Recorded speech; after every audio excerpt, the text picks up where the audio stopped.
नमस्कार, मी ॲडव्होकेट आदित्य पाटील. या क्षणी आपल्या पारोळ्यातल्या नगरपालिकेचा बांधकाम विभाग जे आहे, तर तिथे साहेबांना भेटायला आलो होतो. आणि तिथे जे कॉन्ट्रॅक्टर आहेत, कुठले तर अंमळनेर रस्त्याचे. अंमळनेर रस्ता म्हणजे कुठला पॅच? अंमळनेर नाका आपल्या पारोळ्या शहरातला, आणि शनी मंदिर आणि पुढचा ब्रिज, तो जो पॅच आहे.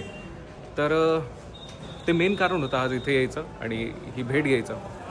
तर त्या रस्त्यावर काय प्रॉब्लेम होता, जसा लास्ट टाईम आपण डिस्कस केलं होतं की PWD, नगरपालिका आणि कॉन्ट्रॅक्टर यांच्यामध्ये तो अडकून बसलेला आहे. हे त्याच्यावर ढकलत आहे, ते यांच्यावर ढकलत आहेत. म्हणून कुठेतरी हे ऑन द टेबल यायला पाहिजे आणि जो काही प्रॉब्लेम आहे तो रेक्टिफाय होऊन, कारण की आता खूप पुरे झालं. नवीन वर्षात जी सुरुवात करायची आहे मला, तर पावसाळ्याच्या अगोदर तालुक्यातली रस्ती खूप सुंदर बनवून घ्यायची आहे आणि तो एक गोल ठेवलेला आहे. म्हणून आता बोलणं असं झालं आहे की सोमवारी एक मीटिंग होणार आहे. मीटिंग अशी की PWDचे ऑफिसर्स, नगरपालिकेचे ऑफिसर्स आणि कॉन्ट्रॅक्टरची लोकं यांच्यात मीटिंग. त्या मीटिंगमधून हा निष्कर्ष ठरेल की काम कधी चालू करणार. आता जी इनिशियल इन्फॉर्मेशन आली होती, पहिले कोट असं झाला की 4 महिने लागतील, सेकंड कोट आला 2 महिने लागतील, एक जाणकार व्यक्तीकडून आलं की 20-25 दिवसाचं काम आहे.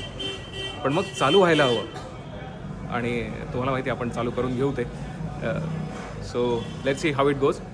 सो सोमवारी काय असेल ते मी नक्की कळवेल. सोमवारी नाही कळवलं तर मंगळवारी कळवेल. पण हे काम मी करूनच घेईल, हे सोडणार नाही. Okay, thank you so much.